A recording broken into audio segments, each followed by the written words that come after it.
आखिर मैंने तुम्हें अकेला छोड़ा ही क्यों था? क्यों छोड़ा?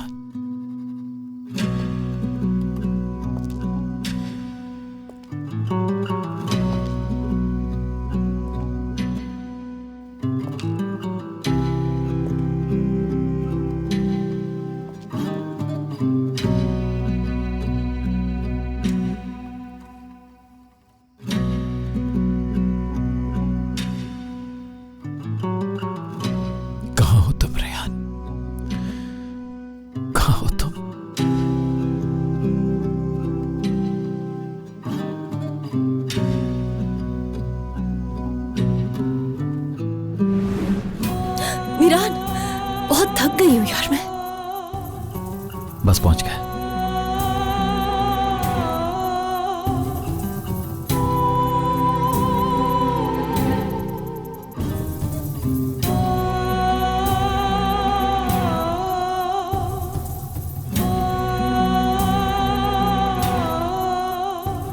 अपनी आंखें बंद करो रियान,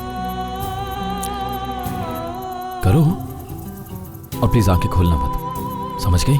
अच्छा ठीक है, नहीं खोलूंगी मैं। याद है तुमने मुझसे एक दफा कहा था कि तुमने कभी समंदर नहीं देखा। क्या देखना चाहती हो तुम? समंदर हमसे बहुत दूर है मीरान। जब तक हम उसके पास नहीं जाएंगे तो ये कैसे मुमकिन है? मुमकिन हो भी सकता है, शायद कोई मौजज़ा हो जाए और समंदर खुद सामने आ जाए। मौजज़ा?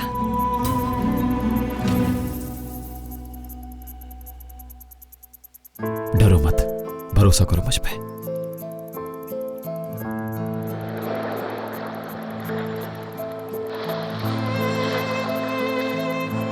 आवाज सुने? हाँ। समंदर की आवाजें ऐसी ही होती हैं। जब समंदर की लहरें साहिल से टकराती हैं तो वो मिलकर ऐसा ही गीत गाती हैं, समंदर की लहरों का गीत। वो गीत जिसे मल्लाह सुनने के लिए समंदर में जाते हैं और हमेशा के लिए समंदर के शहर में गिरफ्तार हो जाते हैं।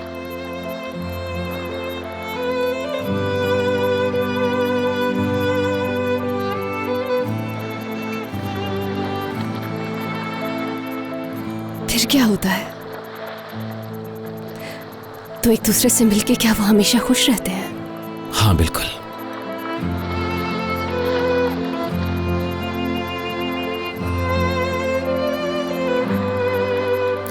हम भी शादी करके एक साथ हमेशा खुश रहेंगे मीरान। बिल्कुल रेहान।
रेहान!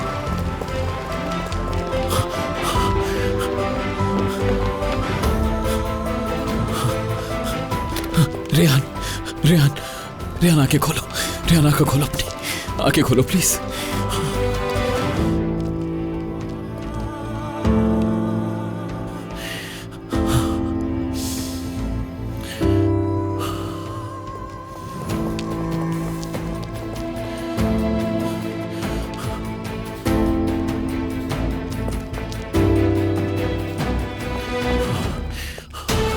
सब ठीक हो जाएगा, सांसें चल रही हैं, सब ठीक हो जाएगा, सब ठीक हो जाएगा। उस कार का पीछा करो। क्या हुआ? ये कैसी आवाज है? पता नहीं बेटा, गोली चलने की आवाज थी। मिराज कहाँ है? आ गया है क्या? अस्मा, क्या हुआ है? भागता हुआ क्यों गया है फिरात? रियान अपनी आंखें खोल प्लीज। अस्मा खाला रूम खोले। ठीक है, जल्दी करें। जल्दी करो भाई, आराम से। जल्दी करो। फिरात, जब तक उस कार को पता न चले वापस मत आना। कैसी कार? कौन छोड़ कर गया है इसे? दादी जान, प्लीज फिलहाल कुछ मत पूछिए मुझसे। रियान, सब ठीक हो जाएगा रियान। आपका मतलूबा नंबर इस वक्त बंद है, थोड़ी देर बाद कोशिश करें। आजाद का नंबर क्यों ऑफ जा रहा है?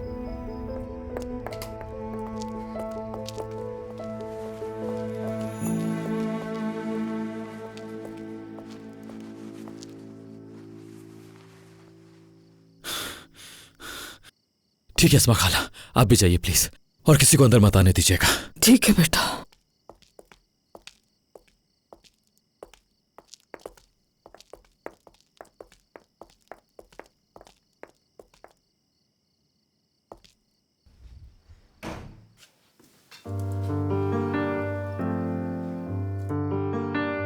रियान, खुदा के लिए अपनी आंखें खोलो प्लीज, प्लीज अपनी आंखें खोलो।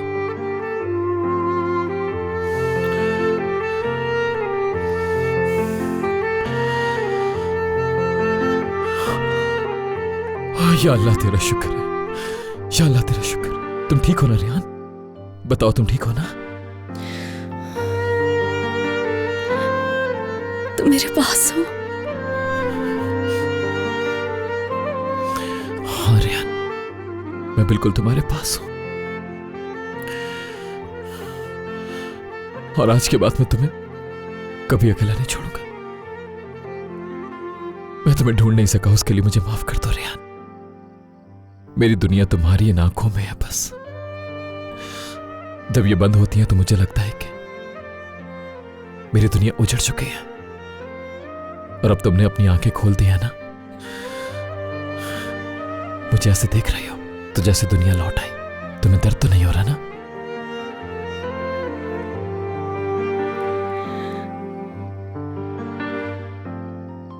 मेरे खानदान के साथ क्या किया? बताओ मुझे, क्या किया तुम्हारी दादी ने? रिलैक्स हो जाओ। सच बताओ मुझे, कुछ क्या भी नहीं किया? हुआ रियान। उन्होंने मेरे खानदान पर अटैक करवाया, जानती हूँ रियान, मैं, तुम ऐसा कुछ मुझसे छुपा रहे हो। रियान, रियान प्लीज बताओ मुझे, रिलैक्स हो जाओ। बताओ, सच बताओ मुझे मिरान, खुदा का वास्ता है, तुम्हें सच बताओ। मेरी आंखों में देखो प्लीज, देखो मुझे। किसी को कुछ भी नहीं हुआ है रियान।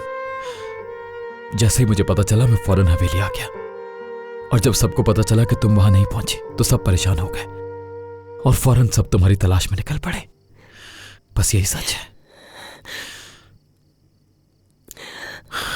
मैं तुम्हारी अम्मी को कॉल करके सब बता देता हूँ, परेशान हो रही होंगी।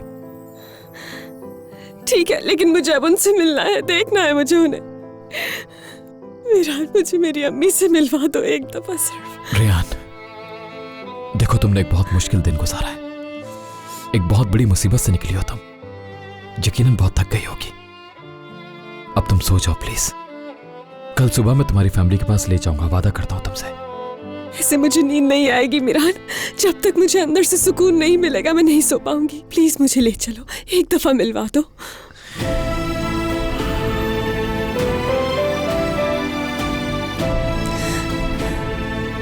ठीक है, लेकिन पहले तुम रिलैक्स हो जाओ।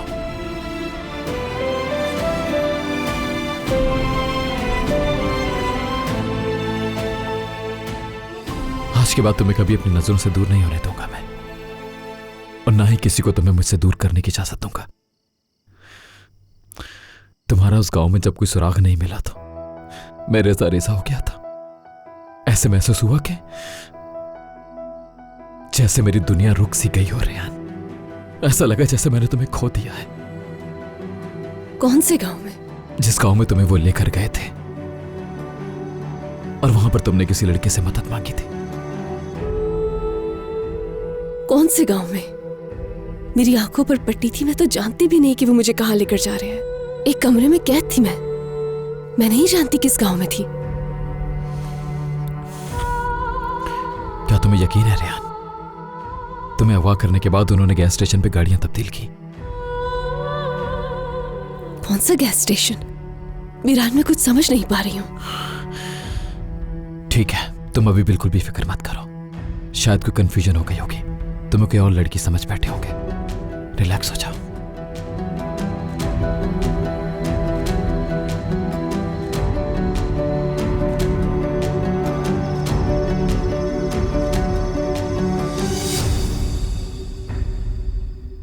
बस अब आ भी जाओ ना। जैसे अम्मी पुकारती हुई आती थी। ज़हरा, मुझे कुछ समझ नहीं आ रहा है खिज़र साहब के मैं क्या करूं। चुप रहूं तो अंदर दर्द होता है और चीखने का कोई फायदा नहीं। एक माँ के लिए कितना मुश्किल है कि उसे यही पता ना हो कि उसकी औलाद किस हालत में और कहां पर है। कुछ नहीं पता।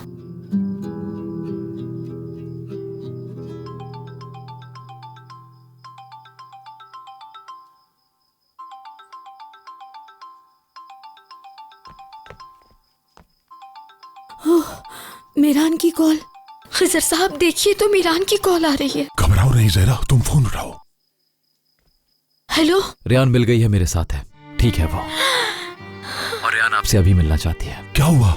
रेहान मिल गई है, वो ठीक है, हमसे अभी मिलना चाहती है। या अल्लाह तेरा शुक्र है। उसे पूछो कि वो कहाँ पर है, हम अपनी बेटी को ले आते हैं। आप लोग रेहान से बिल्कुल मिल सकते हैं, लेकिन एक शर्त है मेरी। 1 मिनट, फोन मुझे दो। कैसी शर्त? मेरी बेटी से मिलवाने के लिए तुम शर्त रखोगे? कैसे इंसान हो तुम? और पहले मेरी बेटी का बताओ, उसको कोई नुकसान तो नहीं पहुंचा ना? जल्दी बताओ, कहाँ है वो, कैसी है वो, उसका पता बताओ, मैं उसे खुद जाकर ले आऊंगा। रेहान बिल्कुल ठीक है, आपसे मिलवाने के लिए होटल में लेकर आ रहा हूं। अगर आपकी हवेली में लाया तो मसला हो जाएगा, और मैं बिल्कुल भी नहीं चाहता कि रेहान को किसी भी तरह की तकलीफ पहुंचे। आप उसे देख लें और वो आपसे मिलने काफी है। ठीक है, मुझे कुछ और नहीं चाहिए, मुझे अपनी बेटी को बस एक बार देखना है। और ज़हरा साहिबा, एक और बात, रेहान गुल से मिलना चाहती है, अगर वो सो ना रही हो तो ले आइएगा। वो सो नहीं रही, वो भी अपनी आपी का वेट कर रही है और बार बार अपनी आपी से मिलने का कह रही है। हम गुल को जरूर लेकर आएंगे। मुझे दो, मेरी बात सुनो मीरान। हेलो, शुक्र है मिल गई वो। अल्लाह ने हमारी सुन ली और हमें हमारी बेटी वापस कर दी। या अल्लाह तेरा शुक्र है। ज़हरा चलो, हमें जल्दी से चलना होगा। खिज़र साहब, रेहान को अब वहाँ रहने नहीं देंगे हम। अब उसको यहाँ अपने घर ले आते हैं, हमारी नजरों के सामने रहेगी। अब चाहे जो भी हो जाए, रेहान को मीरान से वापस लेना है। आप जानते हैं ना, हमारे अलावा कोई उसकी हिफाजत नहीं कर सकता। ठीक है, अब चलो, मैं उसे सारी बातें समझा दूंगा।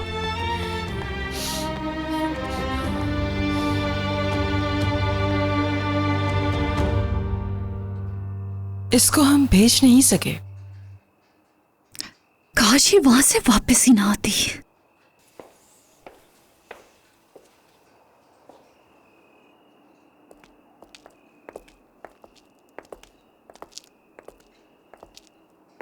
तुम ठीक हो ना रेहान? अल्लाह का शुक्र है आप ठीक हो गई। Thank you.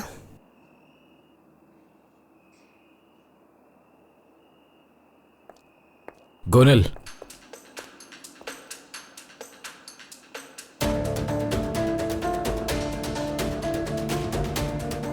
तुमने तो हमें डरा दिया था। शुक्र है कि तुम वापस आ गई, और वो भी सही सलामत। वो तो ठीक है, लेकिन जब तुम इस खानदान की रिवायतों को तोड़कर अपनी मर्जी से काम करोगी ना, तो ऐसी कई और मुसीबतें तुम्हारा इंतजार कर रही होंगी। तुम्हारी इस हरकत की वजह से पूरा शहर यही कहेगा कि असलान बे खानदान को अपनी औरतों की हिफाजत करना नहीं आती। अगर तुमने इससे कोई सबक सीख लिया है तो फिर ठीक है, फिक्र की कोई बात नहीं। दादी जान, अच्छा तो क्या करती? जब आप मेरे खानदान पर अटैक करने के लिए जा रही थी तो चुपचाप बैठी रहती यहाँ। तुम जो तलाश कर रहे थे मिल गया मीरान? किसने ये सब करवाया है बताओगे मुझे? बाद में दादी जान, चलो रेहान।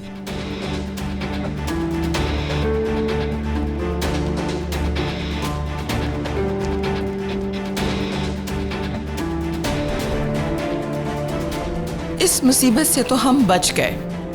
अब देखते हैं आगे क्या होता है। तुम लोग बस मेरे काम में मदाखलत मत करो, बाकी सब मैं संभाल लूंगी सुल्ताना।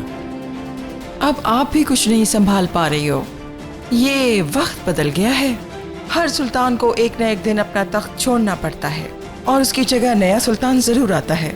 चलो बेटी।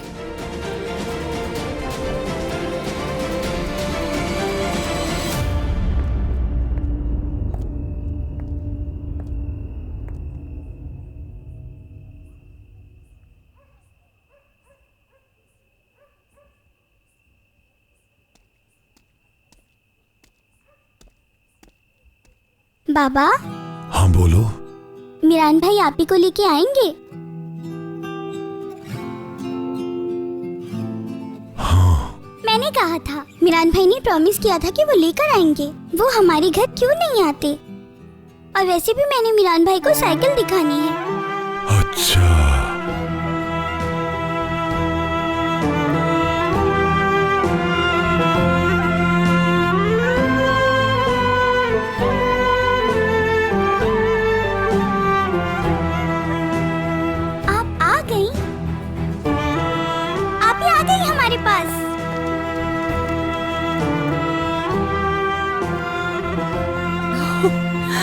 रेहान, हाँ मैं आ गई आप ही की जान।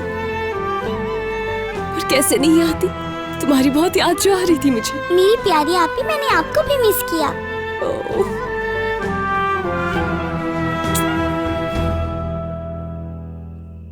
अम्मी ने कहा तुम्हारी आप ही बीमार हैं, तो मैं फौरन तैयार हुई और इनके साथ आ गई। आप ठीक हो ना? हाँ बिल्कुल ठीक हूँ। तुम्हें देख जो लिया है, अब ठीक हूँ।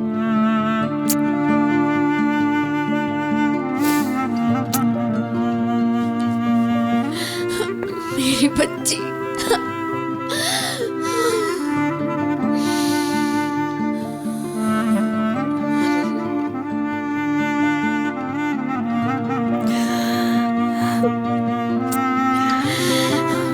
या अल्लाह तेरा लाख लाख शुक्र है, मेरी बच्ची वापस आ गई है। शुक्र है अल्लाह का कि तुम मेरे सामने सही सलामत मौजूद हो। मैं ठीक हूँ अम्मी, और शुक्र है कि आप लोग भी ठीक हैं। शुक्र है खुदा का कि आप ठीक हैं।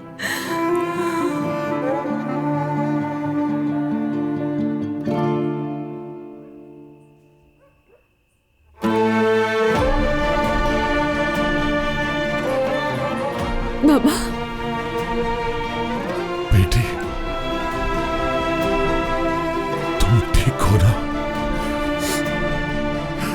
बेटी। या अल्लाह तेरा शुक्र है। किसी ने तुम्हें तकलीफ तो नहीं पहुंचाई ना? तुम ठीक तो हो ना?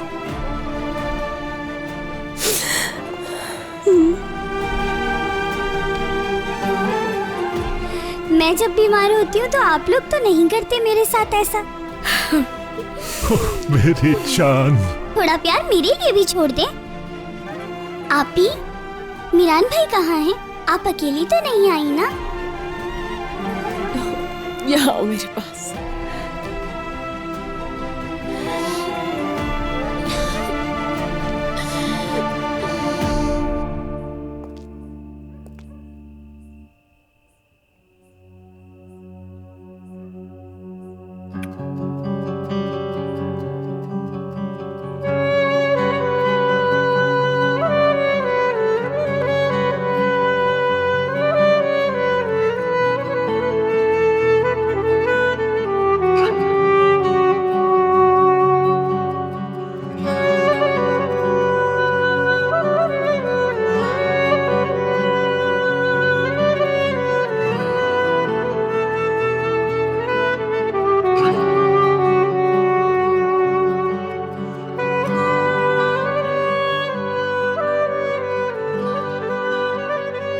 फैमिली ऐसी होती है क्या? क्या बाप अपनी औलाद को ऐसे प्यार करता है?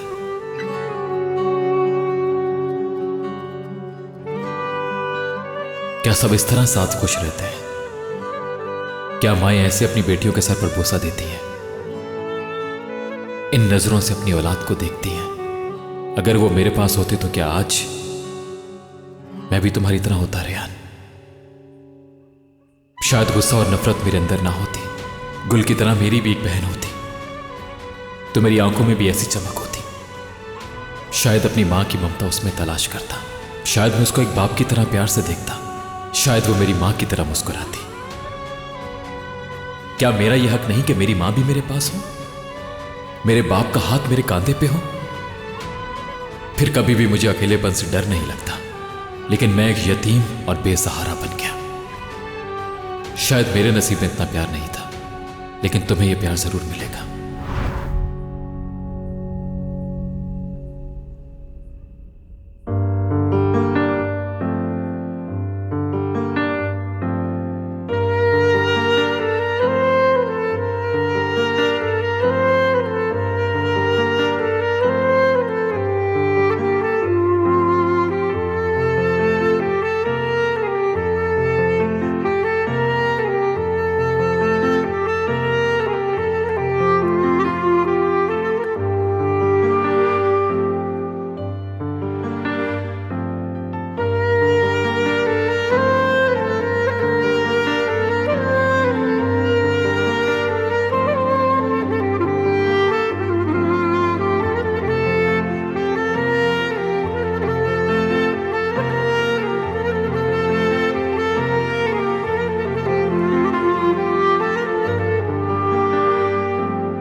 मुझसे ये सब छीनने वाले को कभी माफ नहीं करूंगा। कुछ भी हो जाए माफ नहीं करूंगा। उस बच्चे को इस दुनिया में अकेला और बेसहारा छोड़ने वाले को कभी कोई खुशी मैसर नहीं आने दूंगा मैं, कभी भी नहीं। इंतकाम से पीछे नहीं हटना मीरान। तुम्हारे मां बाप को कब्र में उतार कर तुम्हारे सारे ख्वाब, तुम्हारी सारी खुशियां छीनने वाले को जब तक कब्र में उतार मत देना, चैन से मत बैठना मीरान। यही तुम्हारी जिंदगी का असल मकसद है मीरान, और अपना मकसद कभी मत भूलना।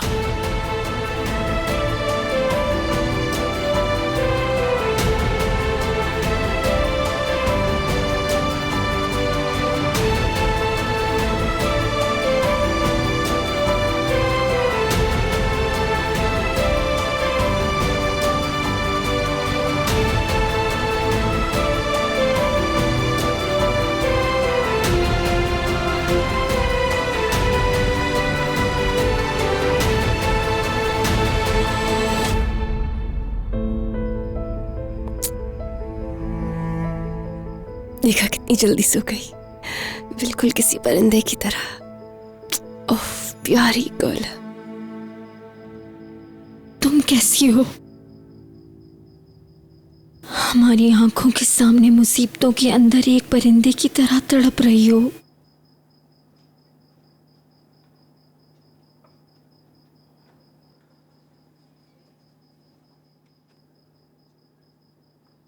रेयान बेटा बताओ तो सही, क्या हुआ था? वो लोग क्या चाहते थे तुमसे? बताओ बेटा। देखो, हम दोनों तुम्हारे लिए बहुत परेशान थे, इसलिए हमसे कुछ मत छुपाओगी तुम।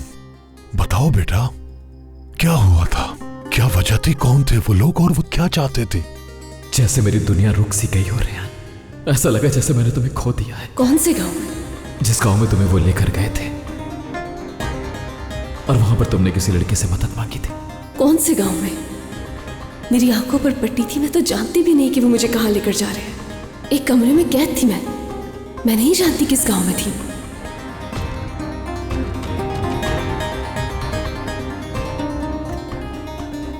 और जब सबको पता चला कि तुम वहां नहीं पहुंची तो सब परेशान हो गए और फौरन सब तुम्हारी तलाश में निकल पड़े। बेटी क्या हुआ? बता क्यों नहीं रही? कैसे बताऊं, मैं कुछ भी नहीं जानती। मैं तो जल्दी में अजीज़े बेगम के पीछे निकली थी, फिर रास्ते में एक गाड़ी सामने आकर रुक गई। 3 लोग निकले और इससे पहले कि मुझे कुछ समझ में आता वो मुझे ले गए अपने साथ गाड़ी में बिठाकर। क्या? इसके बाद क्या हुआ? कुछ याद है? मकसद कौन लोग थे, कैसी गाड़ी थी और कहां पर लेके गए थे तुम्हें? कोई निशानी? बाबा कुछ भी याद नहीं आ रहा है मुझे। मैं बहुत डर गई थी। एक वीरान से घर में कैद कर दिया था उन्होंने मुझे और मेरी आंखों पर पट्टी थी। किसी भी शख्स ने मुझसे कोई भी बात नहीं की वहां और ना ही कोई नुकसान पहुंचाया। और उन्होंने शाम को मुझे असलान बे की हवेली के बाहर छोड़ दिया। मुझे सिर्फ इतना याद है कि मैं मुसलसल दुआ कर रही थी आप लोगों के लिए। मैं जानता हूं इसके पीछे उसका कोई ना कोई मकसद जरूर होगा, वरना कोई ऐसा करेगा क्यों? रेहान बेटा, थोड़ा अपना जहन पे जोर दो और अच्छी तरह याद करके बताओ कि वो कौन थे और तुमसे क्या चाहते थे। बस भी कीजिए, बाद में बात कर लेंगे। लेकिन ये उनकी नीयत जो भी थी, अल्लाह ने हमारी बेटी के साथ कुछ बुरा होने नहीं दिया। जरा देखें तो हमारी बेटी सही सलामत वापस आ गई है, हमें और क्या चाहिए? इसलिए फिलहाल इसको रहने दे, बाद में बात कर लेंगे। बात सुने, मैं आप लोगों के साथ बैठी हूँ यहाँ पर, इसलिए अब परेशान होने की जरूरत नहीं है। मिरान उन्हें किसी भी हाल में नहीं छोड़ेगा और वो ढूंढ लेगा। क्या? बेटा तुम अब वहां वापस मत जाओ। कैसे बताऊं, मेरा ध्यान हर वक्त तुम्हारी तरफ रहता है। ऐसा करते हैं हम सब मिलकर घर वापस चलते हैं। और वैसे भी मीरान ने अपना वादा पूरा नहीं किया, वो तुम्हारी हिफाजत नहीं कर सका। मेरी बात मानो, तुम हमारी नजरों के सामने रहोगी तो तुम्हें कोई तकलीफ नहीं पहुंचाएगा। और वैसे भी मैं तुम्हें एक बात बताना चाहती हूँ, उस औरत के पास अब जाने नहीं दूंगी। वो तुम पर हवेली में अटैक करने के लिए आई थी, समझी?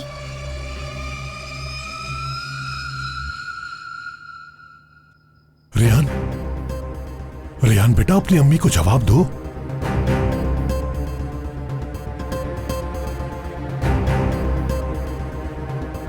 नहीं रेहान, नहीं। रेहान, क्या तुम्हें अपनी जान की परवाह नहीं थी? उस मीरान की परवाह थी तुम्हें? ओह बेटा, ये क्या कर रही थी तुम? ऐसा कब तक चलता रहेगा बेटा? एक बात सुन लो, तुम मुझे वहां पर जाने के लिए हरगिज मजबूर नहीं करोगी और उसकी वजह तुम जानती हो। वैसे भी उनके अपने बहुत सारे दुश्मन हैं और इन सब दुश्मनों के अलावा वहां पर अजीजा भी है। हम लोग भी तो उनके दुश्मन ही है ना बाबा।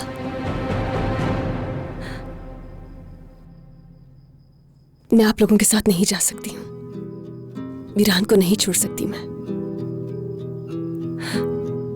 और अम्मी वो सच में बहुत अच्छा है, मेरी हर बात मानता है, मुझे इंपॉर्टेंस देता है और सबसे बढ़कर तो ये कि वो मुझसे मोहब्बत करता है। और मैं उसे साबित करके रहूंगी कि आप कातिल नहीं है बाबा। और इस सब के लिए मुझे बस थोड़ा और वक्त चाहिए। आखिर तुम हमें मारने पर क्यों तुली हुई हो? हम लोग इस डर के साथ कैसे जिंदा रहेंगे? तुम्हें अपने बाप की हालत नजर नहीं आ रही या मेरी हालत? छोटी बहन का ख्याल कर लो।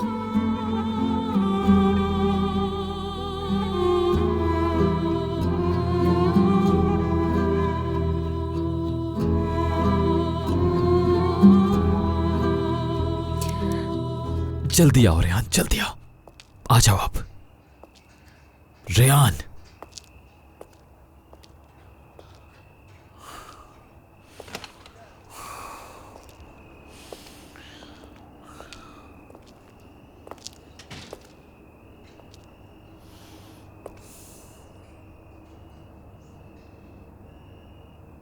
तुम हमें उधर से देख रहे थे और मैंने देख लिया था।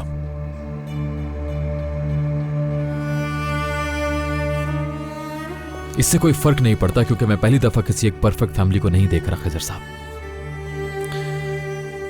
और वैसे भी देखने का कोई मकसद नहीं मेरे पास। तुमने मुझसे मेरी बेटी छीन ली। याद रखना, जब तक उसके दिल में तुम्हारे लिए मोहब्बत है तब तक रेहान तुम्हें कभी भी छोड़कर कहीं नहीं जाएगी। ऐसा कभी नहीं करेगी वो। जितनी मोहब्बत उसे तुमसे है उतनी ही मोहब्बत अगर तुम उससे करते हो तो छोड़ दो ये गुस्सा, छोड़ दो ये नफरत। रेहान मुझसे हमेशा मोहब्बत करेगी। वो अपनी मर्जी से मेरे पास आई है, लेकिन तुमने मुझसे मेरी मां छीन ली। और खिजर साहब, ये एक ऐसा जख्म है जिसे ना तो कभी रेहान और ना ही कोई और शख्स भर सकता है। इस दुनिया में कोई भी नहीं है ऐसा। और जब जब मैं तुम्हें देखता हूं तो मेरा जख्म ताजा हो जाता है। मेरी एक बात तुम याद रखना मीरान, कभी भी उसे अपनी फैमिली और अपने दरमियान चूज करने का मत कहना। उसके दिल के एक हिस्से को उसके दूसरे हिस्से से कभी जुदा मत करना, वो टूट जाएगी। ये मैं अपने लिए नहीं कह रहा बल्कि उसकी मां और उसकी बहन के लिए कह रहा हूं। मैं अच्छी तरह जानता हूं कि रेहान वहां खुश नहीं रह सकती।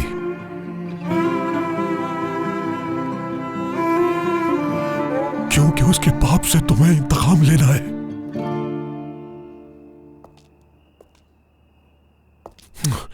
छोड़ दो ये इंतकाम। तुम्हारे सामने एक दुश्मन नहीं, बाप बनकर आया हूं। मैं अपने लिए नहीं बल्कि अपनी बेटी के लिए मांग रहा हूं। और मैंने तुमसे कोई झूठ नहीं बोला। मैं बेकसूर हूं, मैंने कुछ नहीं किया है, यकीन करो। मैंने कभी भी न तुम्हें और ना तुम्हारे खानदान को नुकसान पहुंचाने की कोशिश की है। मीरान,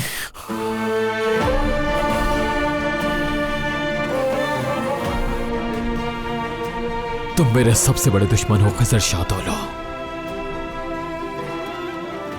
तुमने एक मासूम बच्चे की सारी खुशियां और उसके सारे अरमानों को कत्ल किया है खिजर शाहदौलो। तुम ही वो शख्स हो जिसने मुझसे मेरी फैमिली को हमेशा के लिए छीन लिया। मैं और तुम रेहान को ढूंढने चले थे और अब रेहान वापस आ चुकी है। मैं अपने इंतकाम से पीछे नहीं हटूंगा। तुम्हारे बच्चे तुम्हारा असली चेहरा जरूर देखेंगे। वो भी जान लेंगे कि तुमने मेरे मां बाप को कत्ल किया है खिजर शाहदौलो। और उस वक्त तुम्हें जरूर पता चलेगा कि फैमिली को खो देना असल में कैसा होता है। तभी तुम मेरे दर्द को समझ पाओगे।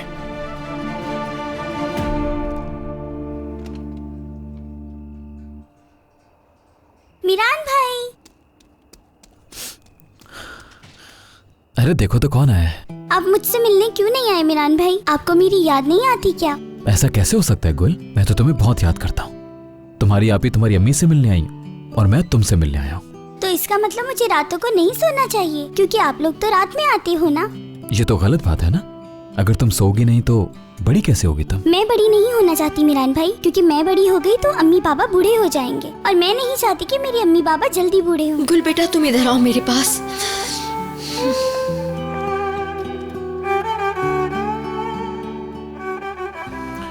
चलो रेहान।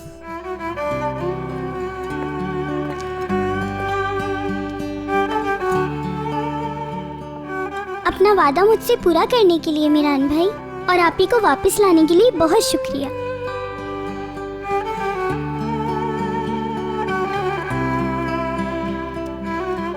आपको बुरे दिल का कहने के लिए सॉरी। आपका दिल भी आप ही की तरह खूबसूरत है।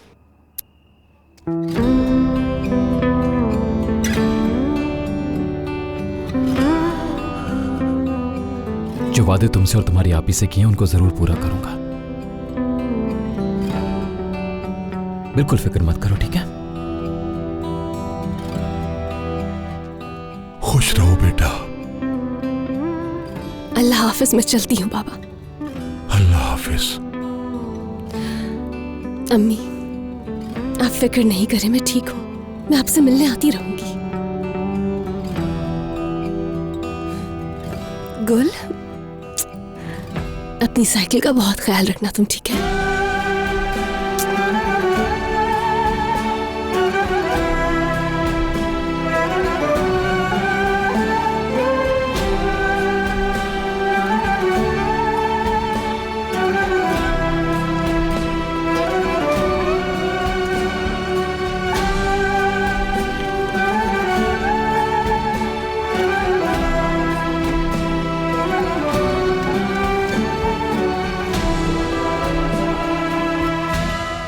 मीरान से बात की आपने?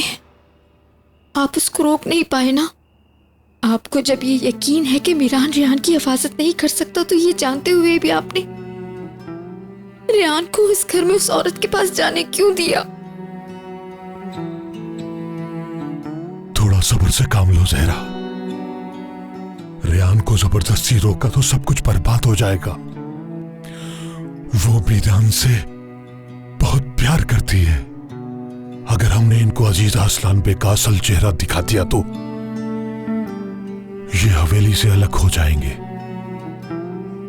हम चाहकर भी कुछ नहीं कर सकते हैं जहरा, इसलिए हमें सब्र करना होगा और वक्त का इंतजार करना होगा। इंशाल्लाह सब ठीक हो जाएगा। मीरान ने तो आपको कुछ नहीं कहा। खिजर साहब, आप ये कैसे कह सकते हैं? मीरान दोबारा वही बातें कर रहा था, लेकिन तुम फिक्र मत करो जहरा, मुझ पर भरोसा रखो, मैं सब ठीक कर दूंगा। सब्र करो बस।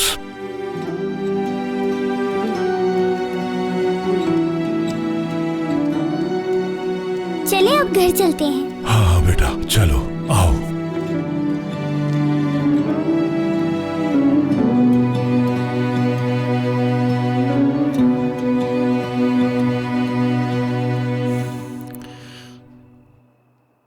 तुम्हें भूख लगी है क्या? कुछ खाओगी तुम? अस्मा खाला से कहता हूँ कुछ बना कर ले आएंगी। नहीं, मुझे भूख नहीं लगी है, शुक्रिया।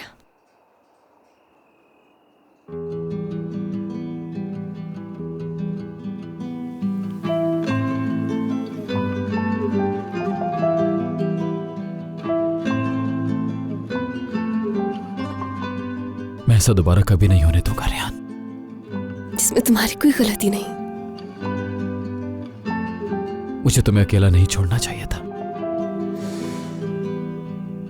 मुझे बिल्कुल अंदाजा नहीं था मेरी दादी इस हद तक पहुंच जाएंगे और जाकर हवेली पर अटैक कर देंगी वो। लेकिन तुम ये शुक्र करो कि कुछ हुआ नहीं मीरान, सब कुछ ठीक है। रेहान, तुम्हारे साथ ये सब करने वालों को हिसाब देना होगा। मैं एक एक से हिसाब लूंगा।